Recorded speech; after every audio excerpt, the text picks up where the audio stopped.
From the movie Jaws. Don't you worry about it, Chief. It won't be permanent. Want to see something permanent? Boom, boom, boom.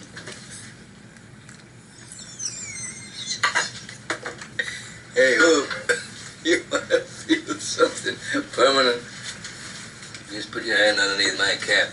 Just get a little lump. Knock on Nolan, St. Patty's Day, Boston.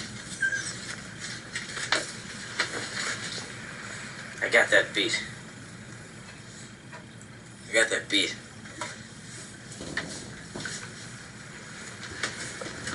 Some moray eel.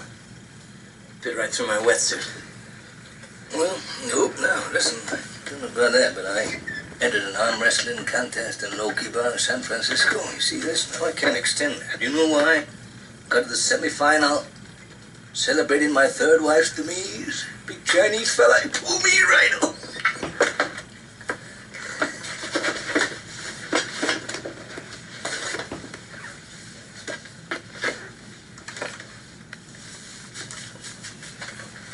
Look at that. It's a bull shark. Scraped me when I was taking samples. I got something for you. That's the thresher. You see that, Chief? Thresher's tail. Thresher? It's a shark. You want a drink? Drink to your leg? I'll drink to your leg. Okay, so we drink our legs.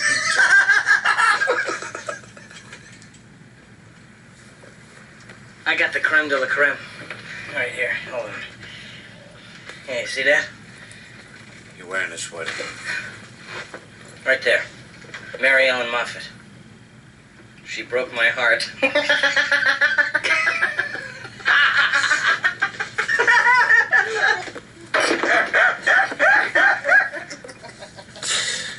What's that one? What? That one there, on your arm. Oh, it's a tattoo. I got that removed. Don't tell me. Don't tell me. Mother.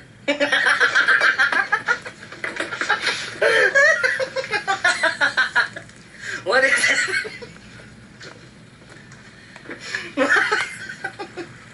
Tahupa, that's the USS Indianapolis.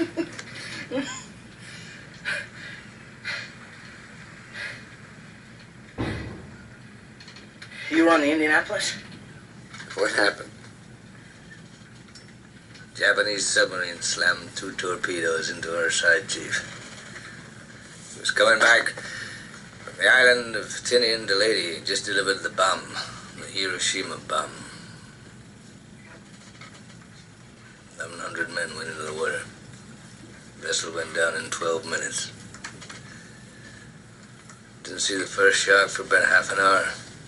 Tiger, 13-footer. You know that when you're in the water, Chief? You tell by looking from the dorsal to the tail. What we didn't know was our bomb mission had been so secret, no distress signal had been sent.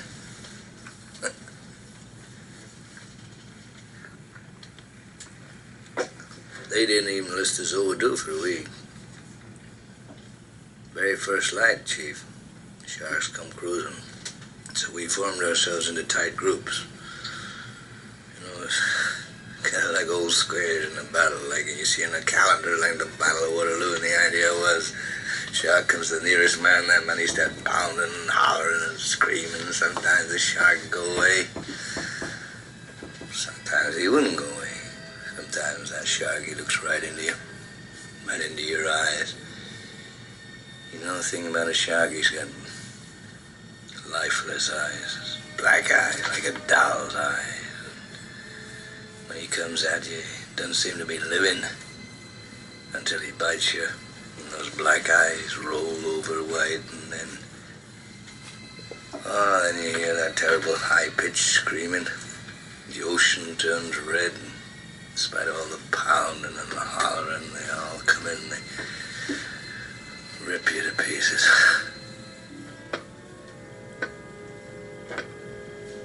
You know, by the end of that first dawn, lost 100 men. I don't know how many sharks, maybe 1,000. I don't know how many men, they average 6 an hour. Thursday morning, Chief, I bumped into a friend of mine, Herbie Robinson from Cleveland. Baseball player, Bosun's mate. I thought he was asleep. Reached over to wake him up. Bobbed up and down in the water. It was like a kind of top. Upended. Well, he'd been bitten in half below the waist. Noon the 5th day, Mr. Hooper, Lockheed Ventura. So he swung in low and he saw us too. A young pilot, a lot younger than Mr. Hooper anyway. He saw us and he come in low, and 3 hours later a big fat PBY comes down and started to pick us up. You know, that was the time I was most frightened, waiting for my turn. I'll never put on a life jacket again. So 1,100 men went in the war. 316 men come out. The Sharks took the rest June the 29th, 1945. Anyway, we delivered the bomb.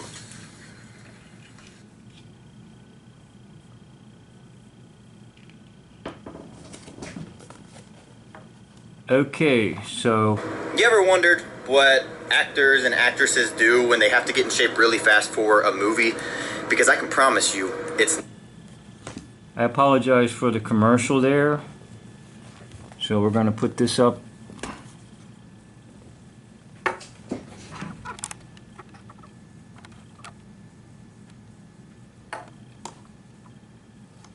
So a young man in junior high school watches that little clip on the, or actually watches the movie Jaws, and after watching that he had to do a project in school, and he chose for his project the Indianapolis and the so-called tragedy of the Indianapolis. And he called upon Congress and the president and different ones to try to reopen the case.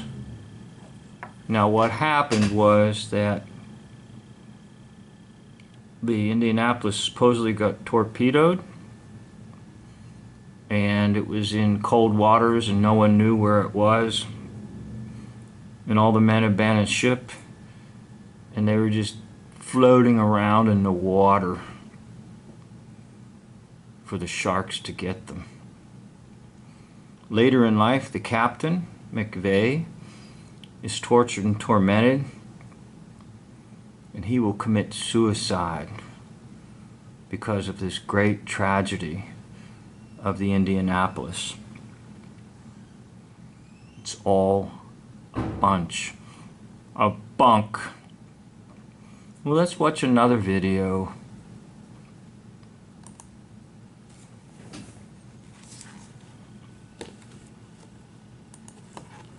There have been some devastating maritime disasters in the history of mankind, and perhaps few as bad as the one we will talk about today. In terms of loss of life, the worst ever was that of the German ship, the MV Wilhelm Gustloff, which was sunk by torpedoes in 1945. It's thought that 9,400 people were killed that day. The deadliest in terms of passenger ships was the sinking of the Philippine-registered passenger ferry, the MV Doña Paz, which collided with an oil tanker and caught fire, killing an estimated 4,386 people in 1987. Only 24 survived. While today's show isn't the worst in terms of life loss, it might be the worst in terms of how the sailors died. Without further ado, welcome to today's special episode of the Infographics Show, the sinking of the USS Indianapolis. The heavy cruiser served as a U.S. flagship, launched in 1931, and was sunk in 19... Okay, now the term flagship, supposedly the Indianapolis was the flagship for FDR, and that particular term is often used as a metaphor for the whole country. Ship of state.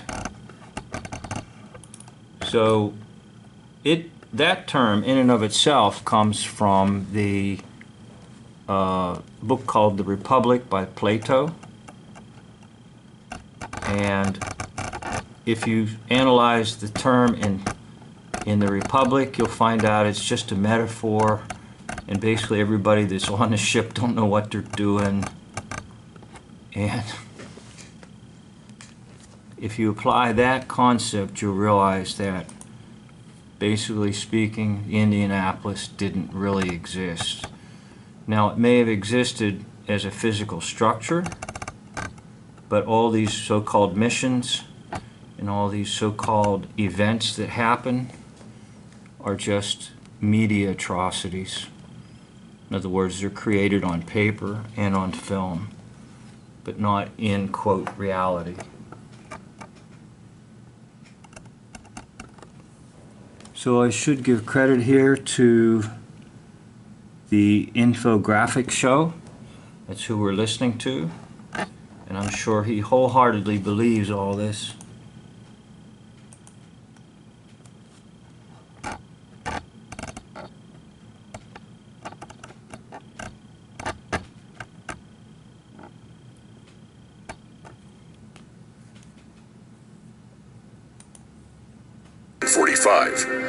To date, it's the worst maritime disaster for the USA, and there wouldn't be another U.S. ship sunk during World War II. It had served well in numerous battles, until its fateful day. No doubt. That day was 30th of July, and the time was 15 minutes past midnight. At that moment in time, she was hit on her starboard side by a duo of Type 95 torpedoes, one after the other. These were the creation of the Imperial Japanese Navy. After the Type 93, it is now viewed as likely the most destructive torpedo of the war and the fastest the Japanese had. It had a 9,000 meter range, 9,800 yards, at 49 to 51 knots, 91 to 94 kilometers an hour. This was very much superior to anything the USA had in its arsenal at the time. In other words, getting hit by one of these was the very last thing a Navy wanted.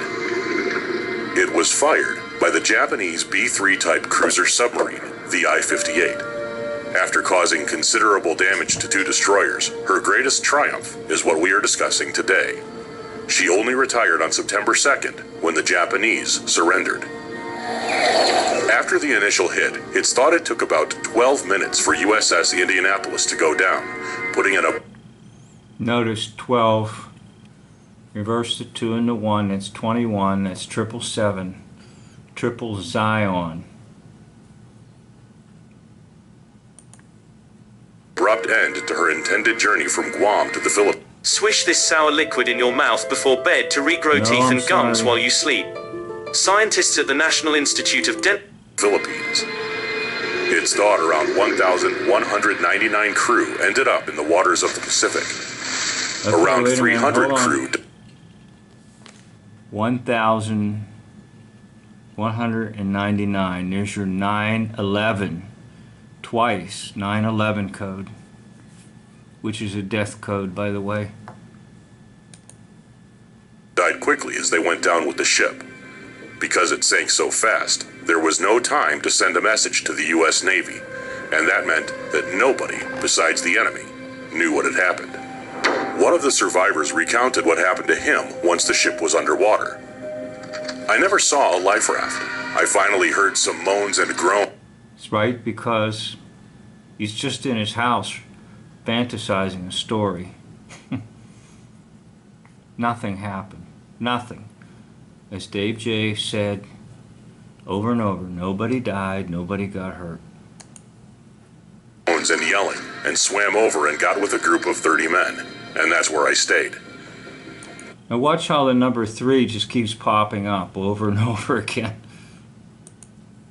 Another survivor, Captain Charles B. McVeigh, explained what happened on impact. Okay, and he supposedly is the one later that will kill himself because he can't take the torture and torment of what happened to the ship and to his men and being blamed for being careless.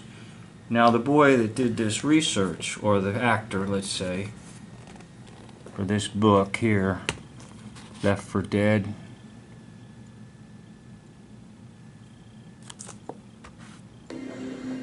I was thrown from my emergency cabin bunk on the bridge by a very violent explosion.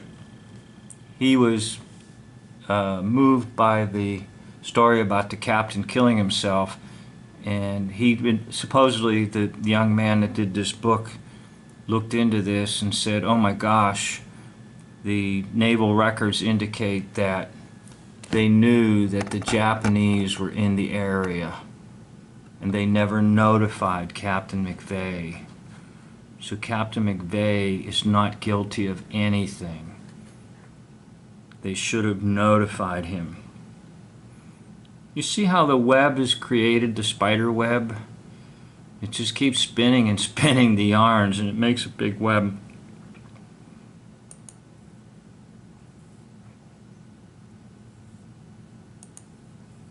Followed shortly thereafter by another explosion. Smoke was everywhere, and soon he was informed that indeed the ship was going down. He described in horrific detail, I was sucked off into the water by what I believe was a wave caused by the bow going down rather rapidly. Hot oil covered his back and neck. It was dark, and he couldn't see where the screaming was coming from. And then, swish, he heard the ship plunge into the ocean. So, with all those sailors in the sea, what happened? Well, So there you are. There's a picture of somebody who's got oil all over him and he can't see in the sea. CC, that's 33. Letter C, and then another C, 33. Well, for a start, many of them had fuel in their eyes, and this made life very hard. People that could see couldn't see far because of the waves. But fortunately, survivors later told the press that for the most part, the ocean was quite calm. They just stayed afloat in their life jackets, waiting, hoping for rescue to arrive. And then, things took a turn for the worst. So you've got one lie. Now let's bring another lie into the story. Guess who's lurking in the waters to eat them up? Those in the water were hungry, and worse, dying from dehydration. The lucky ones found snacks in the flotsam. Others died. So they found snacks? I thought that was dehydration. They should have said found water. No, they found snacks. What'd they find? Some crackers and cheese? Use your head. Especially those that were already injured. But imagine floating in the middle of the Pacific, waiting to die. This feeling of despair didn't sit well with some crew, and according to survivors, some men just took their own life. Hours, days passed, and still no rescue. This sent some of those clinging onto life to literally go mad. Delirious men. Ah, the scream. The scream of insanity. I did a video on that one time on one of my channels, The Scream. You know that famous painting, The Scream. Struggled in the water, some hallucinating, hearing voices. Others swam away and then came back to the group, saying the ship hadn't gone down at all. They'd just been back and stuffed their faces with food. They weren't even thirsty anymore. This was psychosis. And that's what you get when you believe their stories. You get a psychosis. Of course, psychosis. They said this as they were on the verge of dying. Others actually drank salt water, speeding up the dying process. But a worse fate was in store for even those still strong. Sharks came, and they came far and wide for one of the Pacific's biggest feeding frenzies. So you can see how this now ties into the movie Jaws, because we have to convince people that sharks lurk in the water when you go swimming, and every now and then there's a shark alert, as you might get eaten by a shark while you're swimming somewhere. That's what they do, the controllers. They always want to instill fear in you. Fear of anything and everything. That you can't even go swimming in the ocean without having Jaws in your mind. One of of the survivors told the British press about this. "We were sunk at midnight. I saw a shark the first morning after daylight. They were big. Some of them, I swear, were 15 feet long. The water being so calm wasn't a help." Yeah, they're just dangling in the water, and the sharks are just sort of licking their chops. Can't wait to go over and chop off a leg. Some men were so freaked out by the sharks underneath that, in the words of one survivor, they just slipped out of their life jackets and just decided they didn't want to face it any longer. A survivor said the good news for the men not injured was that the sharks had plenty of dead men to eat. "Thank goodness, there were lots of dead people floating in the area," he said. He also said even if you were alive, the sharks would check you out by bumping into you. He was bumped 3 or 4 times, he said, but it seemed he was not going to be on the menu. On average, during dinner time for the sharks, he said that they'd finish off 3 or 4 new guys a night. Dinner time. I'm sure they rang a bell and told the sharks it's time for dinner. The guys are floating in the water, thousands of them, bobbing up and down, shark bait, right? The story is so huge that people believe it. According to reports, there were hundreds of these sharks feeding or thinking about feeding on the men. They would attack in the morning and then just cruise around all day, sometimes after leaving some men injured but not dead. At night, the feeding started again. Like lightning, one would come straight up and take a sailor and take him straight down, said a survivor. The water turned red, and from far and wide, more sharks heard about this feast of humans and joined the hundred.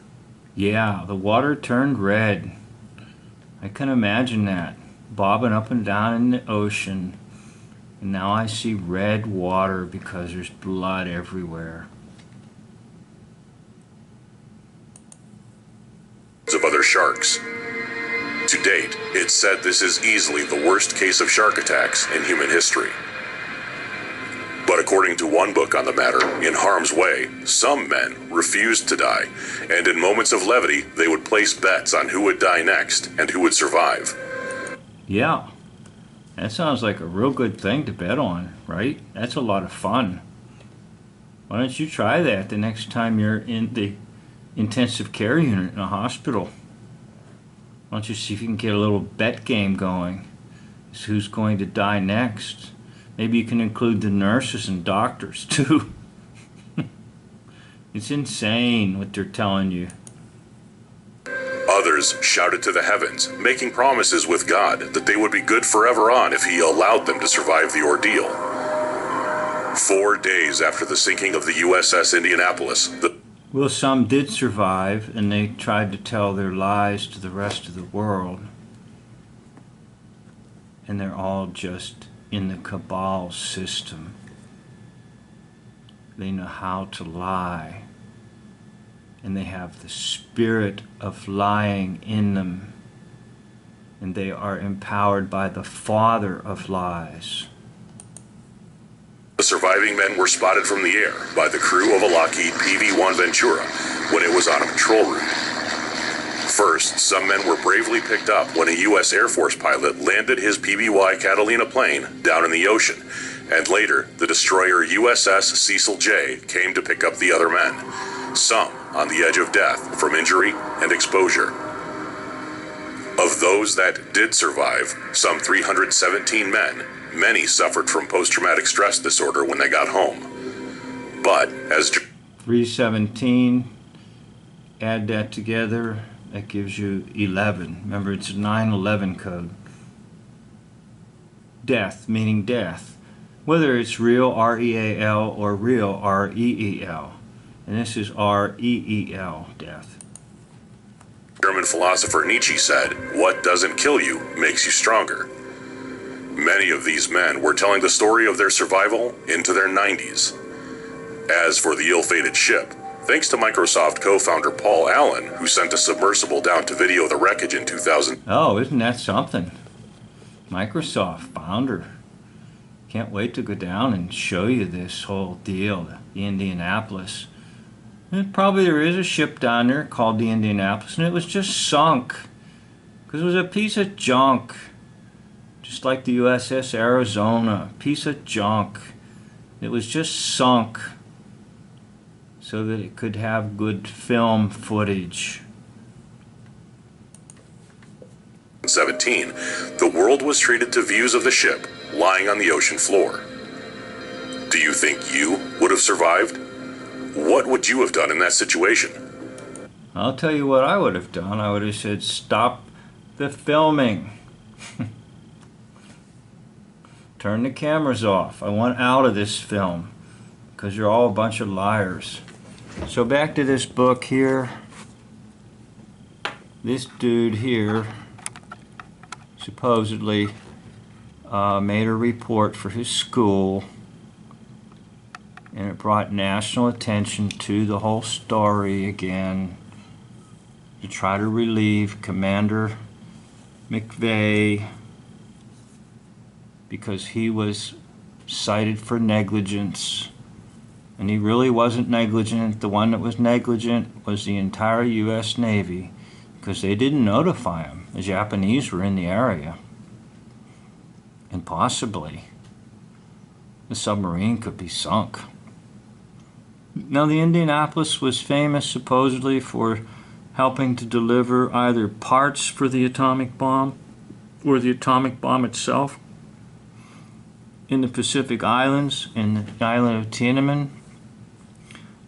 However, there was no atomic bomb either. The atomic bomb is a hoax too. And I'll save all that for another video. But no one was left for dead. In fact, the words of Dave J. are immortal. No one died and no one got hurt. And the episode of the USS Indianapolis. There's the one who's the way, the truth, and the life, Jesus. And there's the mind of Christ that will help you. And there's the Holy Spirit, the Spirit of truth. Because you need the Spirit of truth. Because the father of lies rules this world. Thank you for watching. End of video.